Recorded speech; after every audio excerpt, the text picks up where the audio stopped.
Bienvenidos a una nueva clase de este curso teórico práctico de intervención en el patrimonio edificado que realiza la Comisión Nacional de Monumentos y el municipio de Varadero.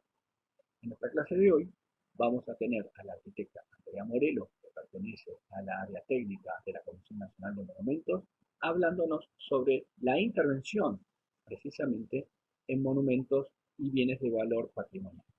Una clase imperdible con ejemplos prácticos para que podamos ir adentrándonos en cómo se realizan este tipo de intervenciones.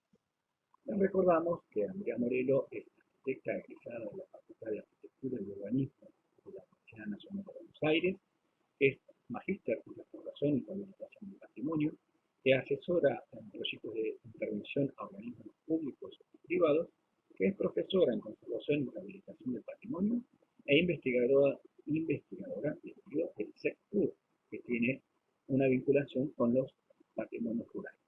También pueden encontrarla en lo que se denomina poblados virtuosos. Entonces, sin más, le dejamos la clase a la arquitecta Andrea Morelo, que nos va a hablar de cómo se interviene el patrimonio edificado. Muchísimas gracias. Adelante, arquitecta Morelo. El proceso de restauración arquitectónica es lento, complicado, ¿no? Y en el que intervienen múltiples factores y condicionantes al momento de llevarlo adelante. Se inicia cuando un edificio de valor patrimonial adquiere una edad suficiente o un estado de conservación tal que se empieza a plantear la necesidad de una restauración arquitectónica. En la clase de hoy veremos de qué manera se aborda una obra de recuperación de un edificio de valor patrimonial, teniendo en cuenta el estado de conservación en el cual éste se encuentra y la planificación que se requiere para llevar adelante los trabajos proyectados. Y aquí considero que es importante diferenciar lo que entendemos por operaciones periódicas de mantenimiento y conservación de los edificios de lo que propiamente entendemos como restauración arquitectónica.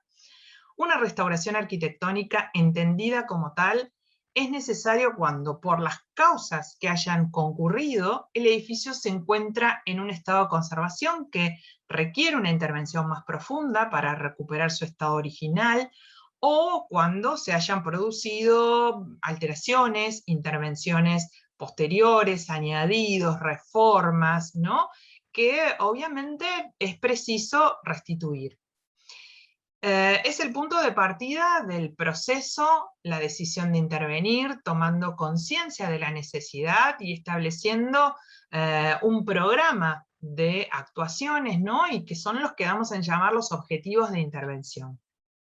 A partir de ese momento se inicia el proceso propiamente dicho de la restauración arquitectónica del edificio. Y al momento de llevar adelante una intervención para la recuperación de un edificio de valor patrimonial, es clave la realización de un proyecto que permita abordar de forma responsable las distintas acciones sobre las cuales vamos a ir con las cuales vamos a ir planteando.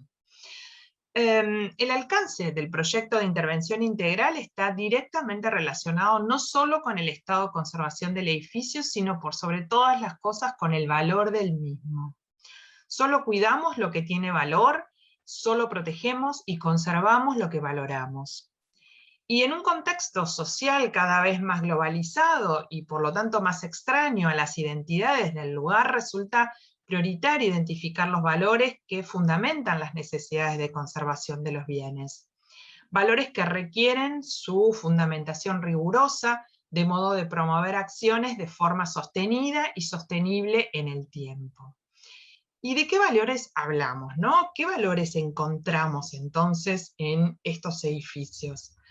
Por un lado, lo que vamos a llamar el valor histórico testimonial, ¿no? Significa aquellos lugares que han sido influenciados por un evento, por un personaje, una actividad histórica. Los edificios históricos son testimonios vivientes, ¿no? Que se precisa destacar, conservar, recuperar, ¿no? O procurar darles nuevos usos para integrarlos al presente. Estos valores son importantes en el ámbito local, ya sea en el barrio, a nivel regional, en lo que hace a la ciudad, o nacional en relación al país, ¿no? Y sirve para la afirmación de la identidad de un lugar, de una comunidad. El valor estético arquitectónico, ¿no? Es ese valor que se relaciona con la percepción que tenemos del lugar a través de la forma, de la escala, el color, la textura, el material. El valor arquitectónico se relaciona con el estilo, con la calidad de diseño, las formas, los usos, los tipos de materiales, las cualidades destacables. Los arquitectos, el arquitecto que llevó adelante la obra, ¿no? Las características estilísticas, la calidad técnico-constructiva, ¿no? Esas técnicas o esos usos de materiales especial, que se hizo de forma especial y que lo distingue de otros por esas características propias con las que cuenta. El valor urbanístico y ambiental, ¿no? Son esos valores referidos a su relación con el entorno, con el contexto inmediato en el cual el edificio se encuentra. Y con respecto a los atributos ambientales, paisajísticos, ¿no? Se tendrá en cuenta la relación del edificio con otros edificios y con otros elementos, es decir, si existe armonía o bien, por el contrario, una ruptura con el entorno circundante. Se evalúa también los impactos ambientales existentes o potenciales sobre dicha imagen y cómo se incorporan esos valores al espacio. Un valor simbólico implica que los edificios poseen cualidades representativas o evocativas, ¿no? Es ese valor social que abarca cualidades por las cuales un lugar se ha convertido en un foco de sentimientos espirituales, nacionales, políticos, religiosos, culturales, para un grupo que puede ser mayoritario o minoritario, ¿no? de la población. Y volviendo al tema del proyecto de intervención integral, que implica llevarlo adelante, ¿qué es lo que implica? ¿No? ¿Qué implica su desarrollo, su puesta en marcha?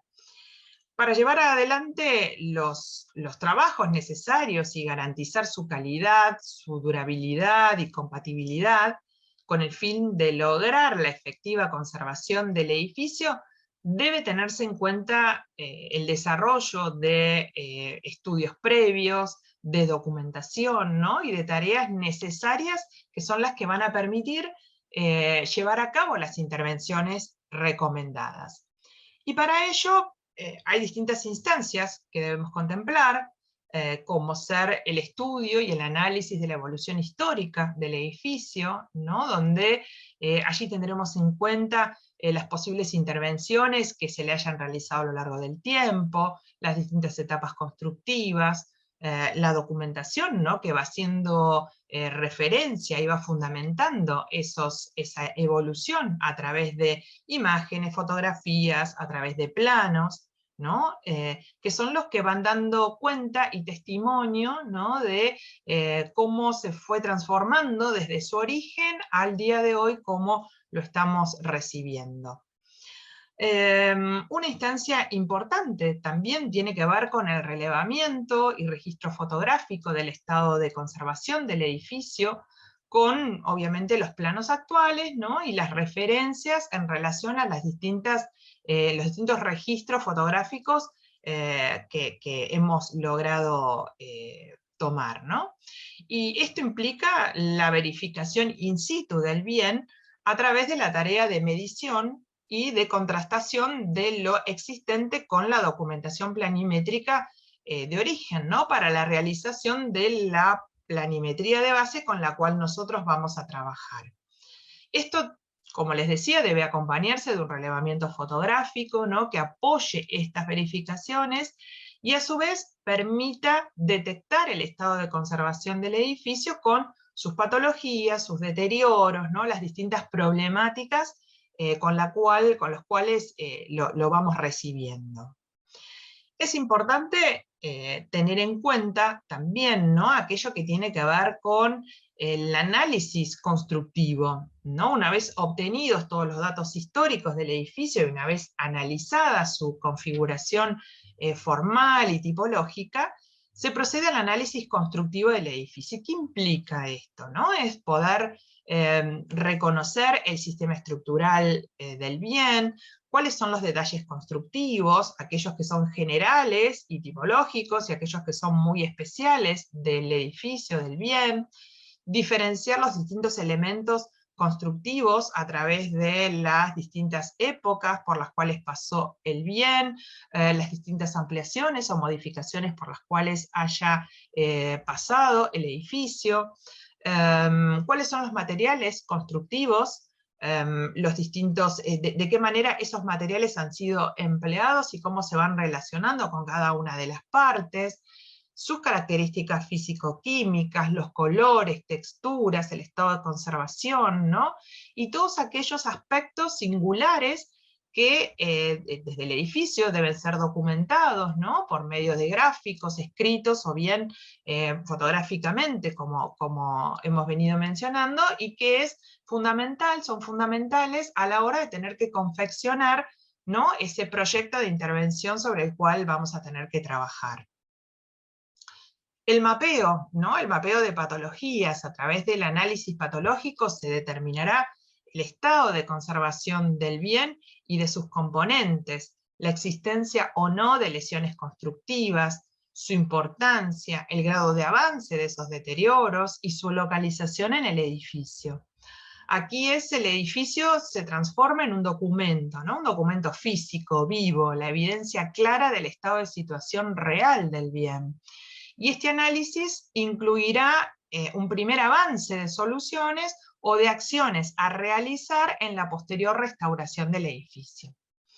En esta instancia se verificará la existencia de las principales lesiones, ¿no? Y de qué modo se va haciendo. Generalmente lo que hacemos es utilizar fichas, ¿no? Donde se registra desde el plano, ¿no? La localización de las distintas patologías, se va estableciendo un diagnóstico, el grado de urgencia que va teniendo esa patología, ese deterioro, al momento de tener que hacer una intervención posterior.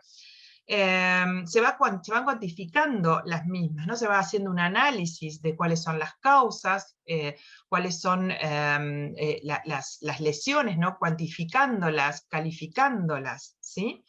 Y obviamente se van estableciendo, ¿no? Hipótesis de posibles causas, como les decía, de cómo han ido evolucionando y de posibles soluciones también, ¿no?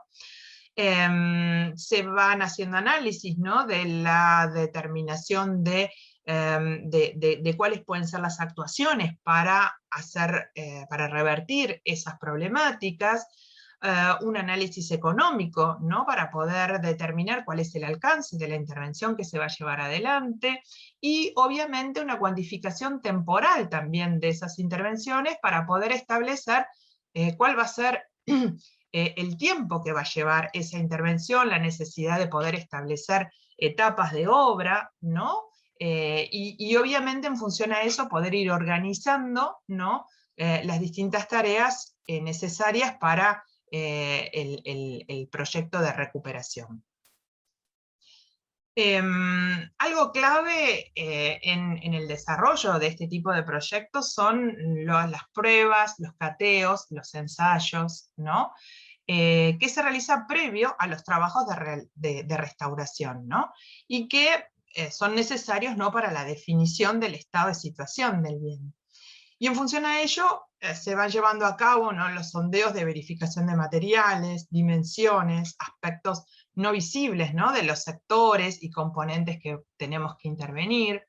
Se realizan sondeos de reconocimiento de material constructivo y de diagnóstico para determinar las técnicas constructivas de origen, sus dimensiones, los diferentes sustratos, espesores, el estado de conservación de los mismos, y para poder ratificar o rectificar los diagnósticos iniciales con los que se redactó o se está redactando, ¿no? El proyecto licitatorio, en especial en aquellos lugares que, que son difíciles de poder acceder. Y para ello, obviamente, se lleva adelante el retiro de muestras, ¿no? Que son analizadas en laboratorio, tales como los morteros o los distintos materiales componentes, como pinturas, maderas, estucos. Y es importante, ¿no? Poder determinar la ubicación y la cantidad de muestras a extraer a los efectos de lograr un grado de representatividad válido, ¿no? Para dichos análisis.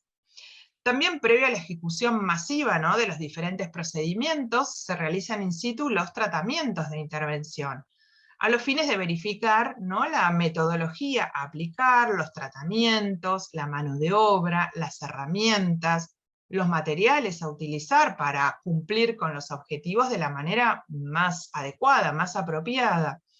Y cabe mencionar aquí las pruebas de limpieza, como veíamos recién en las otras imágenes, ¿no? Las pruebas o métodos de desinfección, de remoción de pinturas, de reintegración de materiales, de elementos, texturas, colores, a los efectos de probar las técnicas de aplicación más adecuadas, evaluar la idoneidad de la mano de obra especializada, ver los rendimientos e insumos aptos, y todo ello para permitir garantizar el cumplimiento de los proyectos, de los objetivos del proyecto. Se ejecutan, obviamente, los estudios de laboratorio, complementarios y necesarios, ¿no?, para la correcta intervención de los diferentes subsistemas que componen el proyecto. Y esto, obviamente, debe realizarse, ¿no?, un registro de avance de estas tareas, con la ubicación y los resultados de los distintos ensayos, a los efectos de mantener debidamente informados, ¿no?, a los responsables a cargo de la obra, y para poder compatibilizar con las tareas previstas en el plan de trabajo definitivo. De este modo quedan registradas la totalidad de las pruebas, los cateos, ensayos ejecutados en fichas, ¿no?, que son las fichas de reconocimiento material y constructivo, y las fichas de tratamientos de intervención, ¿no?, con los cateos y el reconocimiento material y constructivo de cada una de las partes. Ahora, ¿qué tipos de cateos debemos considerar según los sistemas a analizar? Bueno, en el caso de las fachadas, por ejemplo, tenemos los análisis de materiales, de paramentos, de basamentos, de molduras, con la identificación cualitativa y cuantitativa de morteros, de revoques, ¿no?, con su composición, el dosaje, la relación entre el aglomerante y el árido, la determinación de la porosidad de esos revestimientos, ¿no?, la capilaridad que tienen esos revoques, las pruebas de percusión, ¿no?, para verificar la existencia de oquedades o sectores desprendidos, y qué tipo de cateos debemos considerar según los sistemas a analizar. En fachadas, por ejemplo, ¿no?, los análisis de materiales constitutivos, ¿no?, tanto en paramentos, en basamentos, en molduras, ¿no?, la identificación cualitativa y cuantitativa de los morteros y de los revoques, analizando su composición, el dosaje, la relación entre el aglomerante y el árido, el nivel de porosidad y de capilaridad que puedan tener los revoques, las pruebas de percusión, ¿no?, que permiten verificar la existencia de oquedades o sectores que se pueden encontrar desprendidos, ¿no?, del paramento, y la presencia de, por ejemplo, grietas o fisuras que puedan estar activas, los análisis estratigráficos, ¿no?, de morteros y recubrimientos, identificando la primera capa, ¿no?, y las restantes en función a esa estratigrafía que se pueda tomar, la colorimetría, ¿no?, con el fin de determinar el color original de cada uno de los acabados, y obviamente, bueno, las distintas pruebas, ¿no?, de limpieza, que son las que van a poder ir dando lugar a la verificación de los distintos métodos de aplicación para su recuperación, ¿no? Y en el caso de muros, columnas, ornatos y molduras, ¿no?, cuando trabajamos, tanto sea en exteriores como en interiores, son semejantes, ¿no?, el tipo de estudios, ¿no?, que se van realizando.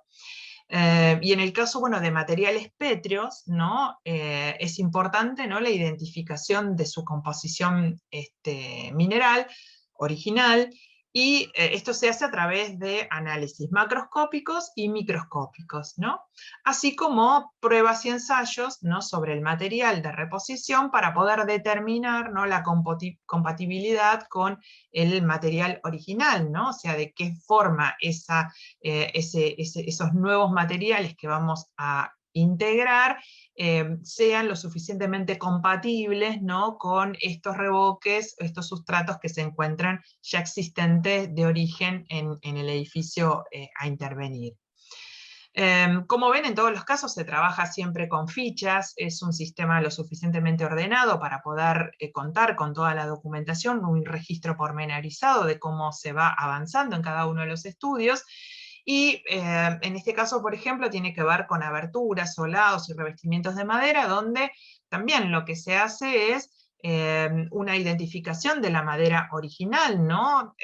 Viendo qué tipo de especie, con los distintos análisis macroscópicos y microscópicos, las pruebas o ensayos sobre la madera de reposición también, para poder determinar la compatibilidad con la madera original. Y en los casos que la madera presente algún tipo de recubrimiento o acabado, también se realizan los análisis para la identificación del material y la colorimetría correspondiente, ¿no? En el caso de estudios sobre las estructuras, los análisis que se realizan también cualitativos y cuantitativos para la identificación de los materiales que componen esas estructuras, ya sea para el reconocimiento de los metales, los hormigones, las maderas, los ensayos físicos, químicos, metalográficos, mecánicos, las termografías, los ensayos de ultrasonido, que en la mayoría de los casos se tratan de estudios que no son invasivos y que permiten determinar las características de esas estructuras que se encuentran no visibles, formando parte, ¿no?, de los sistemas estructurales del edificio. En el caso de los estudios para pintura mural, tiene que ver con los análisis también de los materiales constitutivos de las pinturas murales, la identificación del soporte, de las distintas capas pictóricas, la presencia de sales eflorescentes, ¿no?, determinando el grado de solubilidad para poder proceder luego a su remoción. Las estratigrafías también, ¿no?, con los morteros, los recubrimientos que forman parte de estos estratos, ¿no?, y también las termografías. Todo esto obviamente hace a lo que tiene que ver el proyecto de propuesta de intervención, ¿no?, que está compuesto un poco por todo este desarrollo que les vine planteando hasta ahora, de documentación histórica, registro fotográfico, reconocimiento del bien, estudio del diagnóstico, para poder especificar, ¿no?, los distintos procedimientos, los materiales, ¿no?, que se van a utilizar al momento de llevar adelante una intervención. Y obviamente, al momento de desarrollar el proyecto de recuperación, es clave, ¿no?, el poder determinar, ¿no?, cuáles van a ser los criterios de intervención, ¿no? Y para ello es importante tener en cuenta, ¿no?, que las intervenciones siempre tienen que ser acotadas, ¿no?, para ver de recuperar las condiciones de seguridad y las prestaciones futuras, ¿no?, que pueda tener el bien, que el proyecto tiene que plantear una metodología integral, ¿no?, con estos pasos que fuimos señalando hasta ahora, ¿no?, de reconocimiento, de valoración, de análisis, de antecedentes, ¿no?, de los factores que han venido generando los distintos deterioros sobre el edificio, el ver de compatibilizar los recursos humanos, técnicos, con los recursos económicos existentes, la recuperación de la totalidad de los materiales originales, ¿no?, y de los dispositivos originales que se encuentren en condiciones de ser conservados, la integración armónica entre el original y el agregado, ¿no? Es un poco esto que también veíamos recién, ¿no?, que yo les planteaba en cuanto a tener los análisis, ¿no?, de materiales que sean compatibles con los materiales originales, de forma tal de que no se generen problemas a futuro, ¿no?, por una falta de integración, y obviamente también esta cuestión de integración armónica entre el original y el agregado, que tiene que ver con la percepción que uno pueda tener de esa intervención que se vaya a realizar, ¿no?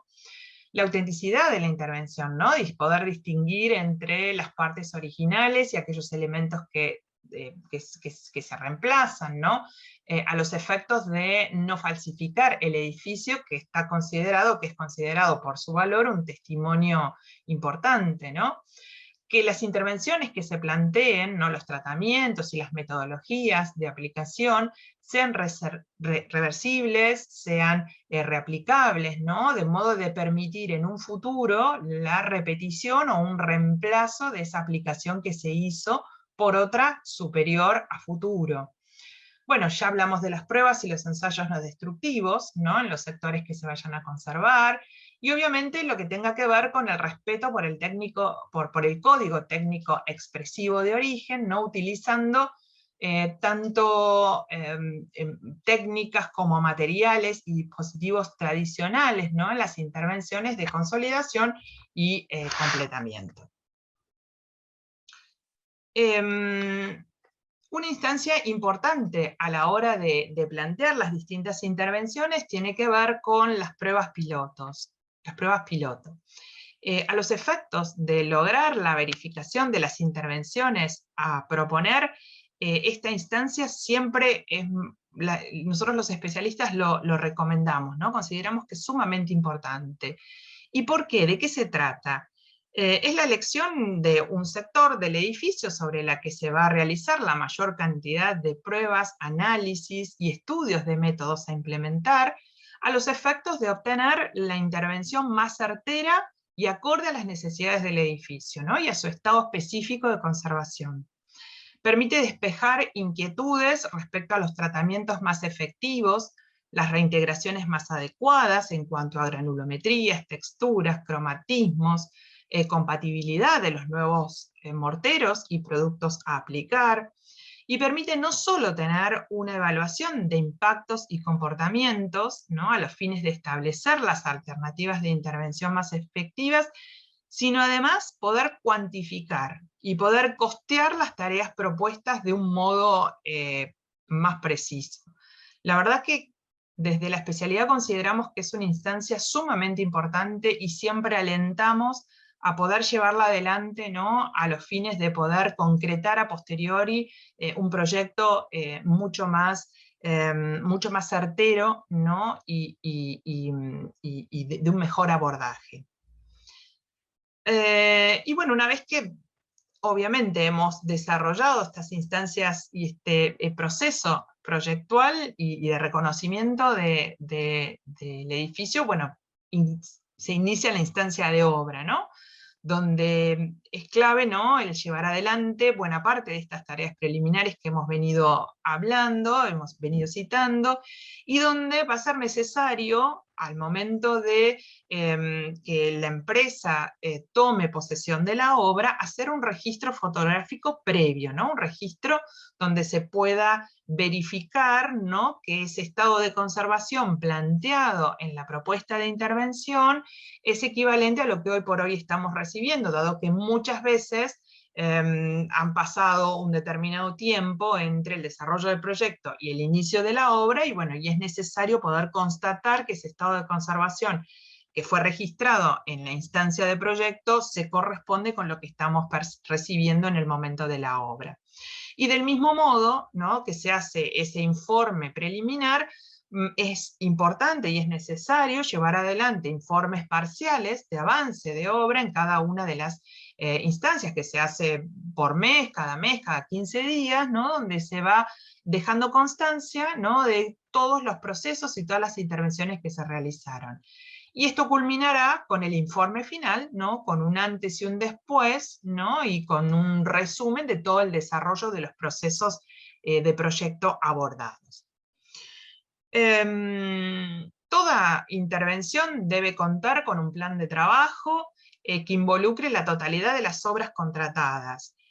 Cabe señalar que en este tipo de edificios, ¿no? Suelen llevarse adelante distintas obras en diferentes etapas bajo la órbita de un master plan.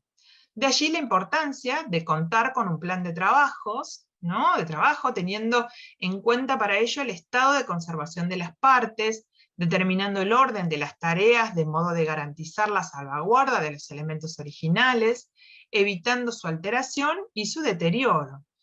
Y deben plantearse distintas instancias de intervención, contemplando obras a corto, a mediano y largo plazo, en función, obviamente, del nivel de los deterioros, de las urgencias que el bien plantee, de la necesidad de ocupación y continuidad de funcionamiento del edificio implicado en las distintas áreas que haya que intervenir, y por supuesto, ¿no?, de la capacidad presupuestaria con la que se cuenta al momento de llevar adelante el proyecto de intervención.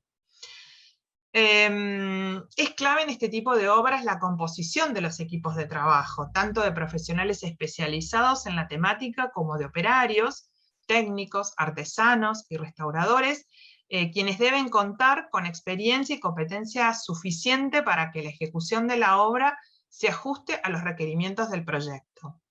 En el caso específico de tareas a realizar por restauradores y artesanos, estos deben tener experiencia e idoneidad comprobada mediante antecedentes en la realización de obras similares, de características similares y con significación semejante a la obra de valor sobre la cual se tenga que intervenir, ¿no? Y obviamente, como en toda obra, hay roles con responsabilidades asignadas, tales como el representante técnico, el inspector de obra, el profesional de seguridad e higiene, que es quien está buena parte presente, buena parte de la obra. Pero en el caso de las obras de restauración, es fundamental la presencia de un asesor en conservación y restauración, considerando que la obra a intervenir es de alto valor patrimonial y que tiene una profunda significación histórico-arquitectónica. Asimismo, ¿no?, la presencia de técnicos especialistas en restauración cuando alguna de las tareas que deben realizarse son de tal especificidad técnica que requieren de especialistas de experiencia comprobada en el tema. Los cierres de obra y las protecciones, ¿no?, las áreas de trabajo de la obra siempre deben estar correctamente protegidas con una valla provisoria sobre toda la extensión del frente de obra, con el cartel de obra, con todas las especificaciones que indica según la normativa de cada uno de los sitios donde se encuentre el bien. La ubicación de esta valla provisoria, ¿no?, se debe coordinar con la inspección de obra y obviamente con quien tenga a su cargo el bien, ¿no?, a fin de no interferir con el abastecimiento de materiales y el tránsito y el funcionamiento propio del edificio sobre el cual se esté interviniendo. Asimismo, el vallado debe realizarse en un todo de acuerdo con lo especificado en el Código de Edificación del lugar donde se encuentre la obra, y debe asegurarse, ¿no?, como en toda obra, que no ingrese al área de trabajo quien no esté afectado a la misma, evitando obviamente los riesgos que esto implica, para lo cual deben limitarse los accesos con un cerco de manera sólida y segura. En relación a la protección del entorno, ¿no?, antes de dar comienzo a cualquier trabajo en el edificio, es muy importante proteger los elementos constitutivos originales, que pueden verse afectados ya sea por el polvo o sufrir golpes que afecten las distintas áreas de los subsistemas, ya sea durante el traslado de escombros o por el uso y traslado de herramientas o maquinarias. Todas las protecciones que se coloquen deben estar fijadas al sustrato principal mediante el empleo de productos no agresivos como elementos de cintas adhesivas o cuerdas, de modo de evitar la caída o el desplazamiento de los elementos de protección. Y cuando solo se requieran protecciones contra el polvo, será suficiente usar mantas de polietileno, lana, lonas o mallas plásticas. La estructura para prever golpes deben estar diseñadas especialmente para tal fin, y en estos casos se podrá recurrir, ¿no?, a muelles de espuma de goma o fibra comprimida. En las obras de restauración no se admite la fijación de las protecciones a las partes constructivas originales por medio de elementos que puedan dañarlos, ¿no?, tales como clavos, ganchos, tornillos u otros artículos similares, ¿no? Y estas indicaciones son válidas ya sea para revoques, revestimientos, boiserie, ornamentos, cornisas, rejas, carpinterías. Los umbrales y pedadas de las escaleras, así como los solados de valor y el parquete existente en la obra, deben protegerse del polvo mediante el empleo de mantas de polietileno o lonas. los pisos graníticos, el parqué y todo elemento constructivo, ¿no? Si son sometidos a alto tránsito de carretillas, andamios u otras tareas que impliquen una agresión mecánica, deben ser cubiertos por tablones, tarimas o tableros de fenólico, no de un espesor suficiente para garantizar la integridad de esas partes. Las carretillas, por ejemplo, para el transporte de material, tienen que tener ruedas de goma, ¿no? Al igual que toda la maquinaria o equipo que deba ser desplazado por los distintos solados. Y cuando se realicen trabajos de restauración in situ, en cualquiera de los elementos constructivos que se intervengan, la protección de la superficie del área en la que se desarrollen las tareas debe protegerse de probables raspaduras o manchados con elementos o productos que se deban utilizar. En la medida en que se van terminando las distintas etapas de intervención en las diversas áreas donde se lleva adelante el proceso, los subsistemas constructivos tienen que ser protegidos de manera apropiada para preservar el procedimiento a que se sometieron durante la restauración. Y esta protección debe permanecer hasta que se finalice la última de las etapas de puesta en valor.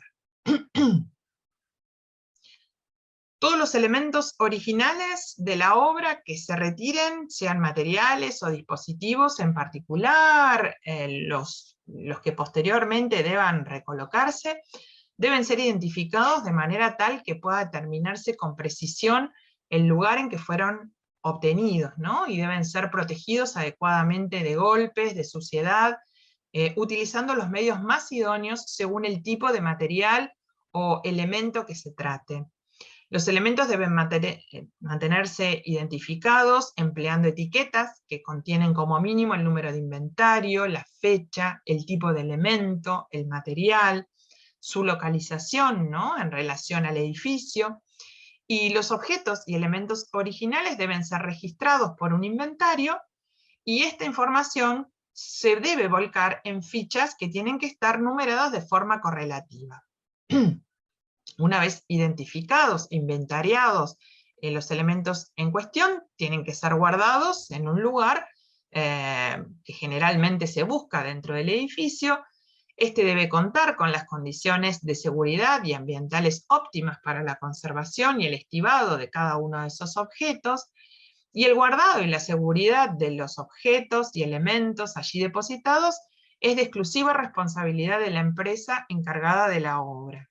Si dichos elementos o materiales por X razón deben salir de la obra de forma temporaria o definitivamente porque hay que hacerle un determinado proceso de intervención que no se puede hacer en el lugar, por ejemplo, la empresa tiene que tener un permiso formal de parte de la inspección de obra para poder sacar esa pieza del lugar en el cual se encuentra.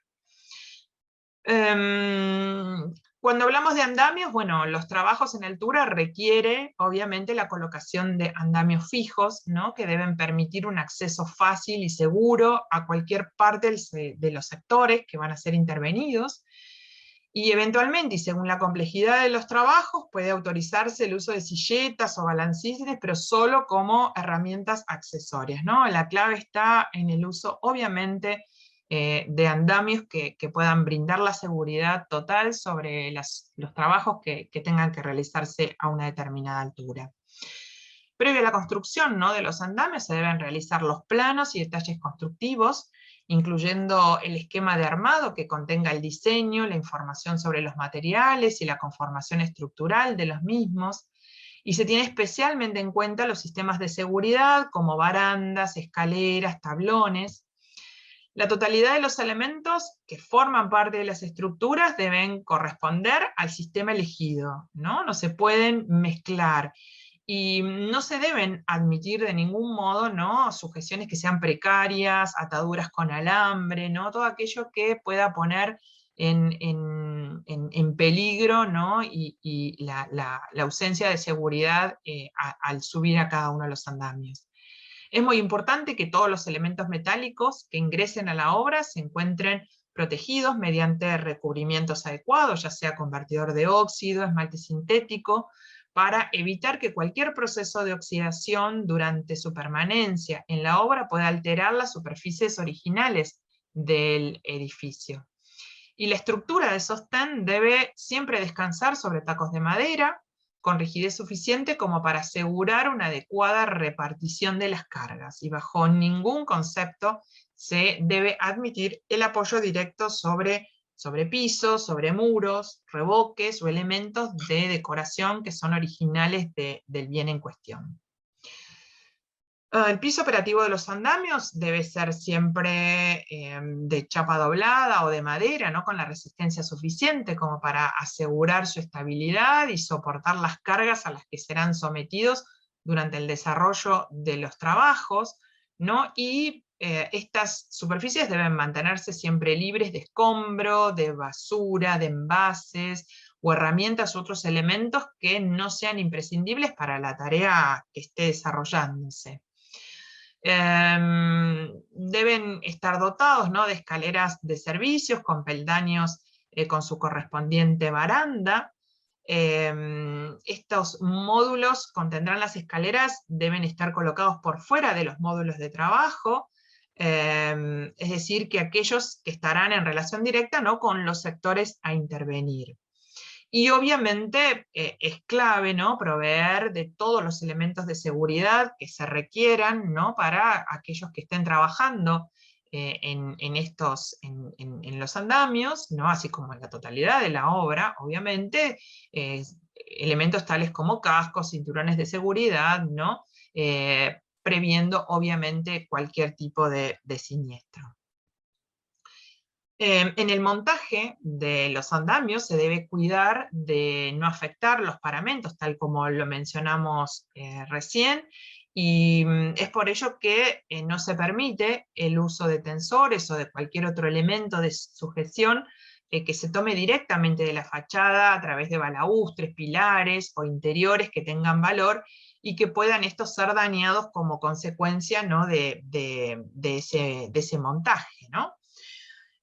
Todos los andamios tienen que estar ejecutados de forma tal que se garantice que ninguna persona ajena a la obra pueda acceder al edificio a través de ellos, ¿no?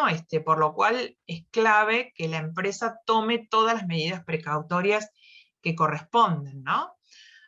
Obviamente, bajo ningún concepto se permite la circulación de personas ajenas a la obra, debajo de los andamios cuando se esté trabajando sobre ellos, y cuando el andamio se sitúe en lugares de circulación pública o semipública, no deben de tener un cierre completo hasta el nivel de piso, ¿no?